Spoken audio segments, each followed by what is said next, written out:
گل نگر میں صبحیں بہت باوقار ہوتی تھیں۔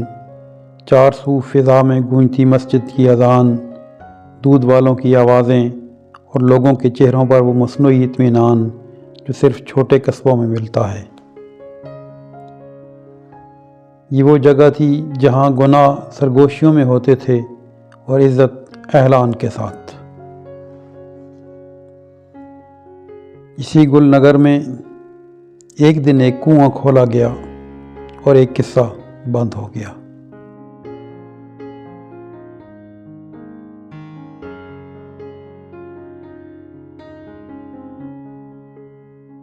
کہانی کا عنوان ہے کنویں کا راز۔ بابا اکرم کے صحن میں پرانا کنواں برسوں سے بیکار پڑا تھا۔ اس کے اندر کائی جمی ہوئی تھی اور منہ پر موجود اینٹیں ٹوٹی ہوئی تھیں۔ ان کے مرنے کے بعد ان کا بیٹا عمران گھر بیچنے والا تھا، اس لیے کنواں بند کرانا ضروری تھا۔ جب مزدور نیچے اترا تو رسی ایک سخت چیز سے ٹکرائی۔ یہ پلاسٹک کی تھیلی تھی جس کے اندر ایک اسکول کا بیگ موجود تھا۔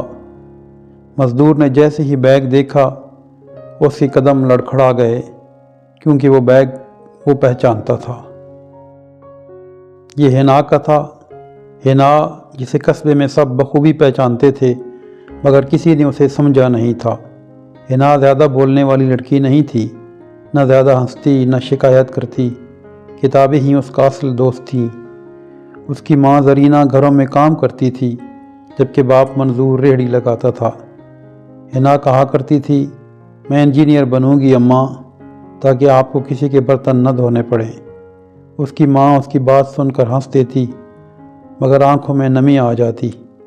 وہ جانتی تھی کہ غریب صرف خواب دیکھ ہی سکتے ہیں، ان کی تعبیر کوئی نہیں ہوتی۔ پھر ایک دن حنا اسکول سے واپس نہ آئی۔ 3 دن بعد خبر پھیلی کہ اس نے خودکشی کر لی ہے۔ اس کی گمشدگی پر جس کے منہ میں جو آیا کہتا چلا گیا۔ لوگوں نے طرح طرح کی کہانیاں گھڑ لیں۔ کسی نے کہا اس کے پاس فون تھا، بس سمجھ جاؤ۔ کسی نے کہا آج کل کی لڑکیاں جلدی بہک جاتی ہیں۔ نعمان جو کمیٹی کا صدر اور بااثر آدمی تھا، یہی کہتا رہا، افسوس، والدین کو بچوں پر نظر رکھنی چاہیے۔ کسی نے حقیقت جاننے کی کوشش کی، نہ حنا کے والدین کی دلجوئی کی کوئی ضرورت محسوس کی۔ لوگوں کی بے سر و پا باتیں سن سن کر زرینہ اپنے گھر تک محدود ہو گئی، جبکہ منظور نے ریہڑی بیچ دی، اور حنا بدچلنی اور بدنامی کی ایک مثال بن گئی۔ نام نہاد شریفوں کی بستی میں کسی ایک شخص نے بھی سچ جاننے اور سمجھنے کی کوشش نہیں کی۔ یوں ایک ہنستا بستا گھرانہ لوگوں کے غلط رویہ اور گھٹیا سوچ کی وجہ سے بدترین حالات سے دوچار ہو گیا۔ جب اذیت اور ذلت ناقابل برداشت ہو گئی تو 2-4 ماہ بعد زرینہ اور منظور گل نگر چھوڑ کر کہیں چلے گئے۔